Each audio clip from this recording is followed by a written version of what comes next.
तो लास्ट में atomic structure में हम लोगों ने क्वेश्चन प्रैक्टिस कर रहे थे ना, बहुत सारे फॉर्मूले देख लिए थे और भी बहुत सारी चीज़ें डिस्कस कर ली थी हमने। स्पेक्ट्रम वगैरह के बारे में हम डिस्कस कर ही चुके हैं, अब क्वेश्चंस कर रहे थे। तो उसी टाइप से क्वेश्चन देखो सामने, आप सबसे पहले स्क्रीन स्टॉप करके इसे नोट कर लो। ऐसा क्वेश्चन जेईई मेंस में आया हुआ है और उसमें कुछ भी नहीं है। आप एक बात लॉजिकली सोचो, आपसे क्वेश्चन में क्या बोला गया, मैं एक बार रीड कर देता हूँ। Which energy level of triply ionised beryllium 3+ has the same electron orbital radius as that of ground state of hydrogen. मतलब हाइड्रोजन की जो ग्राउंड स्टेट में जो रेडियस है, ऑर्बिटल रेडियस है, वो किसकी इक्वल होना चाहिए, बेरिलियम 3+ के लिए किस ऑर्बिट में इक्वल होगी, ये आपसे पूछा गया रेडियस। तो सिंपली अपने को पता है कि रेडियस का जो फॉर्मूला होता है that is Rn is equal to 0.529 n² z angstrom. तो हाइड्रोजन के लिए क्या लिखेंगे हम, 0.529 1/1, it should be equal to 0.529 n²/4। Beryllium के लिए z कितना हो जाएगा 4, इससे कैंसिल आउट हो जाएगा, यहाँ से n का वैल्यू क्या हो जाएगा 2। क्लियर है। आप ध्यान से देखो तो इस क्वेश्चन में ऐसा कुछ भी नहीं है जो बहुत कोई रॉकेट साइंस हो, है ना। उसमें सिंपली हमने क्या किया, फॉर्मूला याद था तो हमसे क्वेश्चन आ गया, है ना। ये सारे क्वेश्चन मैं इसलिए करा रहा हूँ, मैं आपको IIT JEE के भी प्रीवियस क्वेश्चन इसलिए प्रीवियस इसके आए हुए क्वेश्चन इसलिए असाइनमेंट में दे रहा हूँ, जिससे कि आपको ये बात समझ में आए कि जेईई में इसमें मॉडर्न फिजिक्स से कोई टफ क्वेश्चन नहीं है। आप किसी भी ईयर के क्वेश्चन उठा के देख लो, ऐसे ही क्वेश्चन मिलेंगे जो फॉर्मूला याद है। अब सोचो इस क्वेश्चन में क्या था, जिसको ये फॉर्मूला याद था उसने दोनों रेडियस को इक्वेट कराया, n का वैल्यू आ गया। ठीक है, तो आप स्क्रीन स्टॉप करके नोट करो। फिर डिस्कस करना था दो चीजें हमारी कौन कौन सी हैं, excitation and ionisation of atom. तो 1 बाय 1 करके डिस्कस करते हैं। डेफिनेशंस वगैरह मैंने पार्ट यहाँ पे लिख दिया, तो आप सबसे पहले स्क्रीन स्टॉप करके से नोट कर लिया, बाद में नोट कर लेना, उसमें कोई डिस्कशन का पॉइंट नहीं है ना। और नहीं भी नोट करोगे तो भी चलेगा, अपने को फील लेना, बट फिर भी नोट्स बनाने के लिए थोड़ा सा थ्योरेटिकल चीजें अपने को पता होनी चाहिए, और कुछ भी नहीं। अब सिंपल सी चीजें, सबसे पहले हम क्या डिस्कस करेंगे, एक्साइटेशन। तो देखो एक्साइटेशन में क्या लिखा हुआ है, transition of an electron from ground state. अब ग्राउंड स्टेट को क्या बोलते हैं हम, n=1 से रिप्रेजेंट करते हैं, या फिर लोएस्ट एनर्जी लेवल, है ना। आप एक बात को समझो,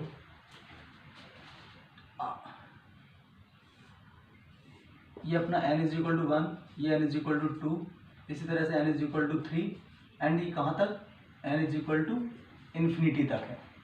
इसमें एनर्जी आप लोग अच्छे से जानते हैं कि n=1 की एनर्जी क्या होती है, -13.6 z², इलेक्ट्रॉन वोल्ट में तो पता ही है, -3.4 z²। इसी तरह से आप ऊपर की तरफ जैसे जैसे जाते जाओगे वैसे वैसे एनर्जी को आप देख रहे होगे कि एनर्जी यहाँ क्या है, माइनस में है और सबसे ज़्यादा है। तो सबसे लोअर एनर्जी कहाँ हुई, यहाँ पर। धीरे धीरे एनर्जी क्या होती जाएगी, बढ़ती जाएगी, अपर एक्साइटेड स्टेट में ज़्यादा जाएगा इलेक्ट्रॉन। तो बेसिकली जब इलेक्ट्रॉन का ट्रांजिशन n=1, मतलब लोएस्ट एनर्जी लेवल से किसी हायर एनर्जी लेवल में होता है, और ये कब पॉसिबल होगा, इलेक्ट्रॉन अपने आप तो जाएगा नहीं, इलेक्ट्रॉन क्या लेगा, एनर्जी लेगा। अब इलेक्ट्रॉन को एनर्जी देने के दो तरीके हैं बेसिकली हमारी फिजिक्स में।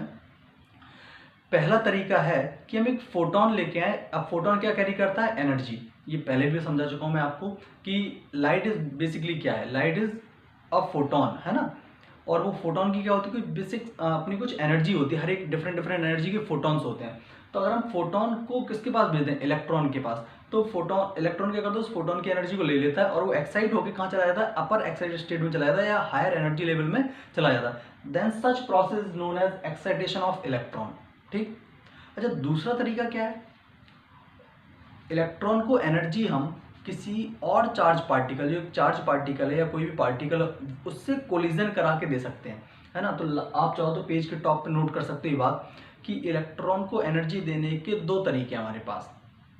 There are 2 method to provide the energy to electron, right. पहला मेथड क्या है, पहला मेथड ये है कि फोटोन सप्लाई करते हैं, फोटोन को भेजते हैं।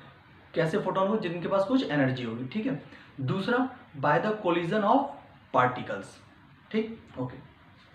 तो आप ये डेफिनेशन नोट कर लो। फिर आते हैं आयनाइजेशन पे। आयनाइजेशन में क्या लिखा हुआ है, it is the transition of an electron from any level. आप इस चीज को पहले अंडरलाइन कर लेना, यहां और यहां थोड़ा सा डिफरेंस। यहां एक्साइटेशन कहां से होगा, ग्राउंड स्टेट से होगा, n=1 से होगा, जबकि यहां पर आयनाइजेशन में क्या लिखा हुआ है, फ्रॉम एनी लेवल, मतलब इलेक्ट्रॉन कहीं भी हो, किसी भी ऑर्बिट में हो, वहां से इतनी एनर्जी दो कि वो इलेक्ट्रॉन उस ऑर्बिट से इनफाइनाइट ऑर्बिटल में चला जाए, then such process is known as ionisation. इसलिए क्या लिखा हुआ definition, it is the transition of electron from any level to n is equal to infinity, that is zero energy level. जो n is equal to infinity होता है उसमें हम energy कितनी मानते हैं इलेक्ट्रॉन की, जीरो। अच्छा, जीरो एनर्जी का क्या मतलब है? जीरो एनर्जी का मतलब यह है कि हमारा इलेक्ट्रॉन एटम के न्यूक्लियर फोर्स ऑफ अट्रैक्शन से फ्री हो गया है, बेसिकली रिमूवल ऑफ इलेक्ट्रॉन हो गया। अब वो इस एटम का पार्ट नहीं रहा, वो एटम से रिमूव हो चुका है, ठीक है। तो जब हम इलेक्ट्रॉन को किसी भी, जब हर एक ऑर्बिट में इलेक्ट्रॉन की एनर्जी क्या है, डिफरेंट डिफरेंट है। जैसे अगर हम बात करें फर्स्ट ऑर्बिट में, ये इलेक्ट्रॉन -13.6, अगर ये हाइड्रोजन होता तो ये Z² 1 हो जाता -13.6। अब सोचो अगर मैं चाहता हूं कि इलेक्ट्रॉन यहां से इस न्यूक्लियर फोर्स ऑफ अट्रैक्शन से चला जाए, तो उसे हमें कितनी एनर्जी देनी पड़ेगी, 13.6 पॉजिटिव एनर्जी जब हम देंगे तो इलेक्ट्रॉन n=1 से सीधा कहां पहुंच जाएगा, n=इन्फिनिटी पर, और ये इलेक्ट्रॉन एटम के न्यूक्लियर फोर्स ऑफ अट्रैक्शन से फ्री हो जाएगा। क्लियर? तो इसकी डेफिनेशन क्या लिखा हुआ है, it is the transition of electron from any level to infinity, that is zero energy level, that is removal of electron from that atom by absorption of energy by the electron. Clear है? Logical बात है ये, ठीक। तो आप screenshot वगैरह इस चीज नोट कर लो, फिर इसके आगे इस चीज को और आगे। इससे जस्ट पहले पॉइंट में क्या समझाया था कि किसी भी इलेक्ट्रॉन को एक्साइट करने के दो तरीके हमारे पास, कौन कौन से, एक तो एनर्जी किस मीडियम से दें, फोटोन से दें, और दूसरा तरीका क्या था, कोलिजन से। तो पहला मेथड देख रहे हैं, excitation of atom bye electromagnetic radiation. Electromagnetic मतलब लाइट, है ना, लाइट मतलब फोटोन। तो अपने को क्लैरिटी होनी चाहिए पिक्चर के बारे में। अब एक बात को समझो कि हमारा जो इलेक्ट्रॉन होता है, हमें एक बात समझ में आती है कि हमने सबसे पहले बना लेना है ऑर्बिट्स। ये अपना n=1 हो गया, इस तरह से n=2 हो गया, इस तरह से n=3 हो गया,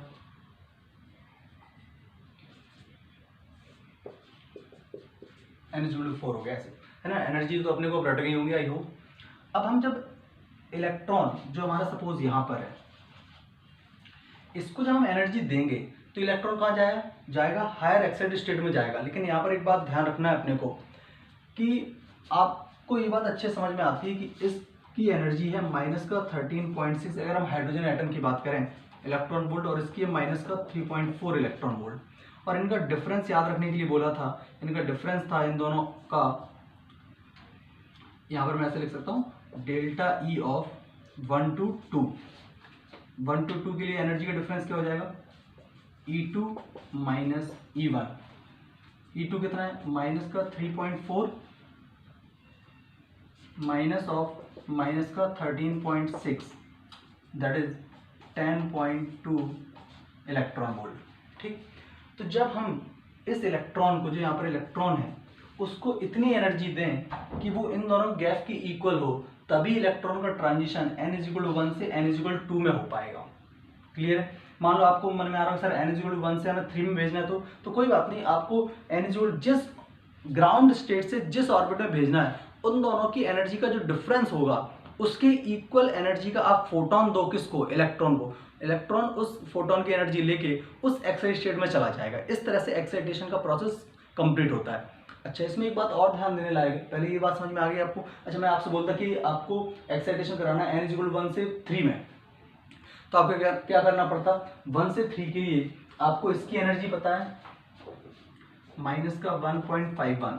तो अगर आपको E1 to 3 करना होता तो आप क्या करते, -1.51 माइनस ऑफ -13.6, तो ये जितना भी आई कितना आता था, ये प्लस का हो गया, तो 13.6 1.51, आई होप 12.09 ऐसा कुछ आता था, 9 0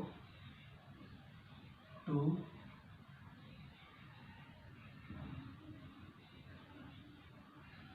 कितना हो जाएगा, एक मिनट, अच्छा यहाँ तो 2 ही रह जाएगा ना, 12.09, ठीक, तो जाएगा 12.09 electron volt.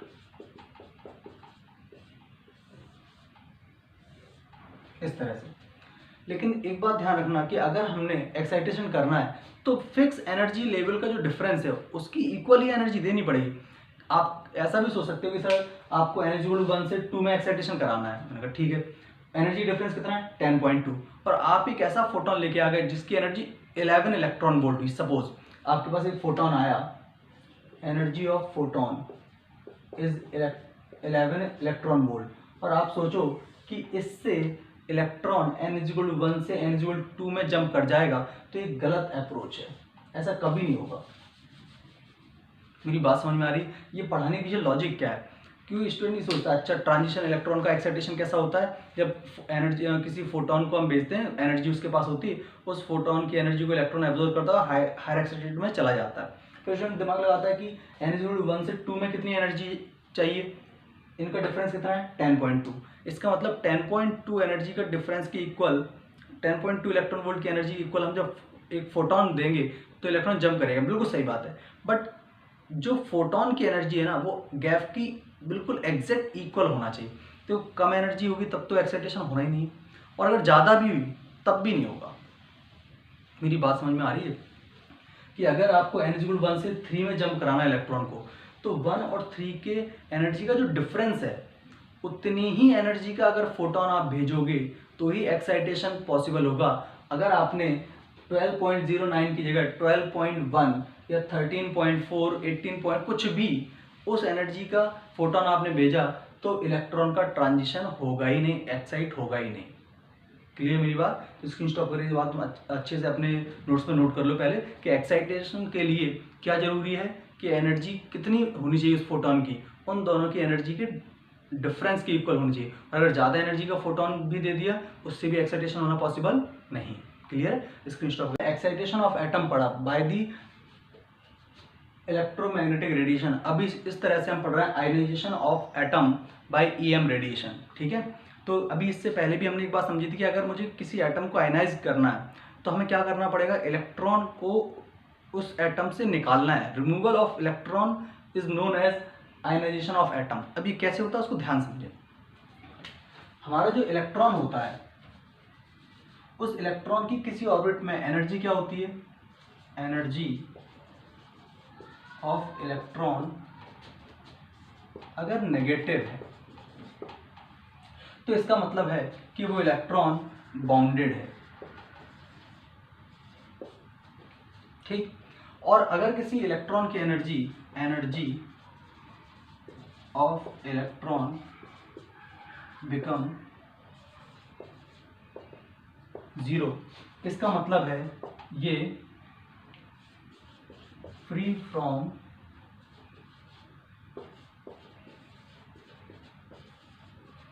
Nuclear force of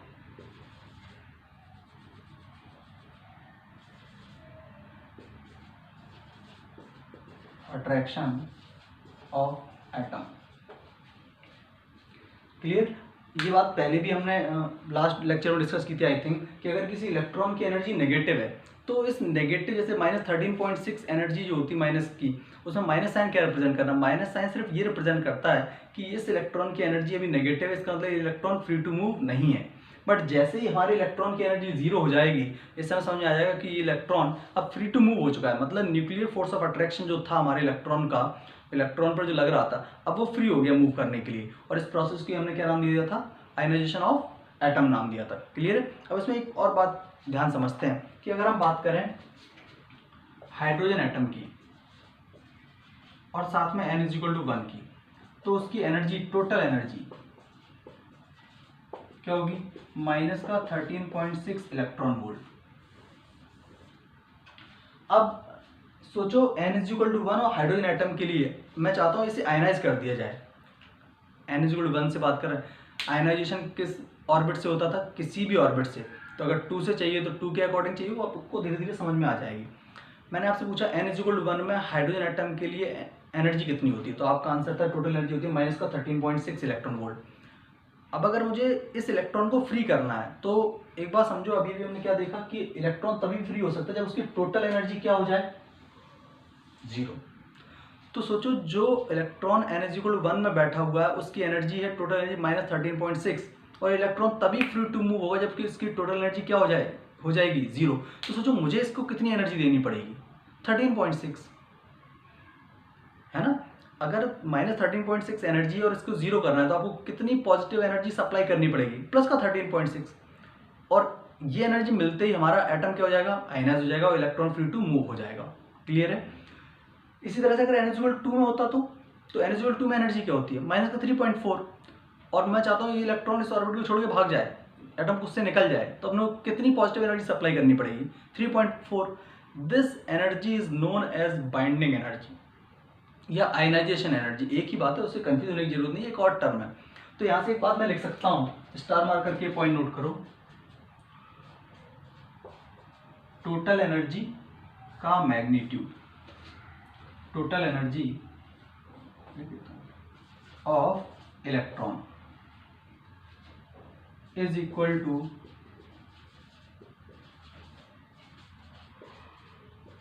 binding energy या फिर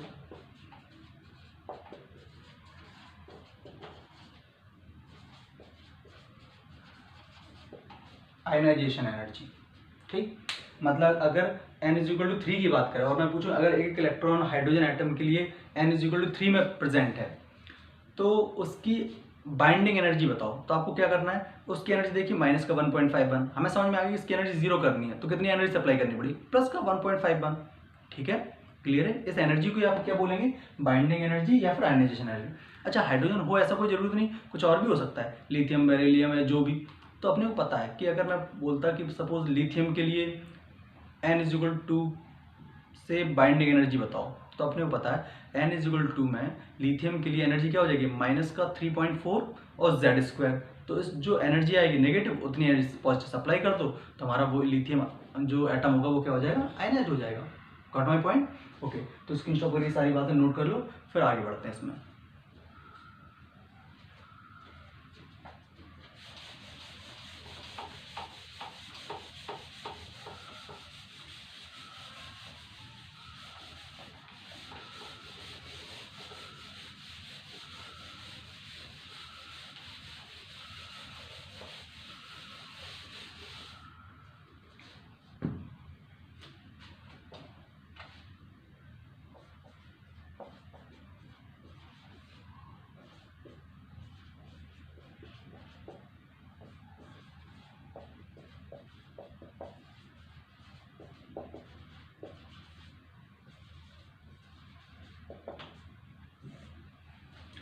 अब एक बात समझो कि हमारा जो इलेक्ट्रॉन है, हमने फिर मैं एक बार बाइफरकेट कर दूंगा, एक्साइटेशन और आयनाइजेशन दो अलग अलग बातें हैं। ठीक, एक्साइटेशन में क्या होता था कि अगर आपको एक्साइट करना है तो n=1 से इलेक्ट्रॉन जंप करके किसी हायर एक्साइटेड स्टेट में चला जाता था by the absorption of photon. और अगर मुझे जिस ग्राउंड स्टेट से जिस ऑर्बिट में जंप कराना होता था इलेक्ट्रॉन को, उन दोनों की एनर्जी के डिफरेंस की इक्वल एनर्जी वाला फोटोन हमें सप्लाई करना होता था, ना उससे कम और ना उससे ज़्यादा। क्लियर। बट आयनाइजेशन में क्या होता था, आयनाइजेशन में हम जब इतनी एनर्जी दे दें कि वो इलेक्ट्रॉन फ्री टू मूव हो जाए तो उस एनर्जी को हमने क्या नाम दिया, आयनाइजेशन एनर्जी या फिर बाइंडिंग एनर्जी। अब ध्यान समझो कि हेडिंग क्या है, kinetic energy of electron after the ionisation of atom. Suppose आपने एक फोटोन लेके आए और उस फोटोन की एनर्जी है 15 इलेक्ट्रॉन वोल्ट, और हम बात कर रहे हैं हाइड्रोजन एटम की, और n=1 की बात कर रहे हैं। तो जो इलेक्ट्रॉन है, ये फोटोन आया और इलेक्ट्रॉन को एनर्जी सप्लाई दी, क्या ये इलेक्ट्रॉन एनर्जी लेगा? सोच के देखो, एक्साइटेशन में नहीं ले रहा था, एक्साइटेशन में कितनी एनर्जी एक्सेप्ट कर रहा था, n=1 से 2 में जाना, क्योंकि आपको वहाँ फिक्स है कि 1 से 2 में जाना है। तो 1 से 2 में जाने के लिए वो तभी फोटोन की एनर्जी को एक्सेप्ट करेगा जब फोटोन की एनर्जी 1 से 2 के गैप की इक्वल हो। बट आयनाइजेशन में क्या है, आयनाइजेशन में एनर्जी मिली, अब तो फ्री टू मूव हो गया वो। तो जब आप 15 इलेक्ट्रॉन वोल्ट एनर्जी का फोटोन सप्लाई करते हो तो इसमें से 13.6 कितना, 13.6 एनर्जी वो किस में लेता है, अपने फ्री होने के लिए। अब वो इलेक्ट्रॉन अट्रैक्शन फोर्स से फ्री हो गया, तो बाकी की एनर्जी कहाँ लेके जाएगा, काइनेटिक एनर्जी के फॉर्म में। क्लियर है। अब आपके मन में डाउट आ रहा होगा कि सर एक्साइटेशन में भी तो ऐसा हो सकता है, नहीं, एक्साइटेशन में ऐसा इसलिए नहीं हो सकता क्योंकि इलेक्ट्रॉन 1 से 2 में जा रहा है। अब वो 2 से वापस भी आएगा, वो भी समझाऊंगा, लाइंस वाइंस बनेंगे, वो खैर आगे का डिस्कशन पॉइंट है। बट आयनाइजेशन में क्या हो रहा है, एनर्जी ली, वो कहाँ निकल गया, एटम के न्यूक्लियर फोर्स ऑफ अट्रैक्शन से बाहर आ गया, अब तो वो वापस आने वाला नहीं। तो बाकी की जो एनर्जी होगा उसको वो किस फॉर्म में यूज कर लेगा, काइनेटिक एनर्जी के फॉर्म में यूज कर लेगा। क्लियर, दोनों बातों में डिफरेंस आई होप आपको क्लियर हो गया होगा। तो अगर कभी आपसे बोले तो इसकी एनर्जी कितनी थी, माइनस का 13.6, तो ये जो इलेक्ट्रॉन, सबसे पहली बात, क्या ये इलेक्ट्रॉन फ्री टू मूव होगा, बिल्कुल फ्री टू मूव होगा। तो इसकी काइनेटिक एनर्जी अगर मैं पूछूं कि इस इलेक्ट्रॉन की कुछ काइनेटिक एनर्जी भी होगी क्या, हाँ, अगर हम एग्जैक्ट माइनस 13.6 देते तो इलेक्ट्रॉन फ्री टू मूव तो हो जाता, बट उसकी काइनेटिक एनर्जी क्या होती, 0। बट अगर आपने आयनाइजेशन एनर्जी से ज़्यादा एनर्जी का फोटोन सप्लाई किया तो इलेक्ट्रॉन उस एनर्जी को एक्सेप्ट भी करेगा और कुछ काइनेटिक एनर्जी के साथ वो मूव भी करेगा। मतलब अगर इस पर्टिकुलर केस में काइनेटिक एनर्जी की बात की जाए, then it will be equal to 15 electron volt minus 13.6 electron volt, 1.4 electron volt. तो यहाँ समझ में आ गया मुझे कि kinetic energy of electron is equal to energy of photon minus binding energy of atom.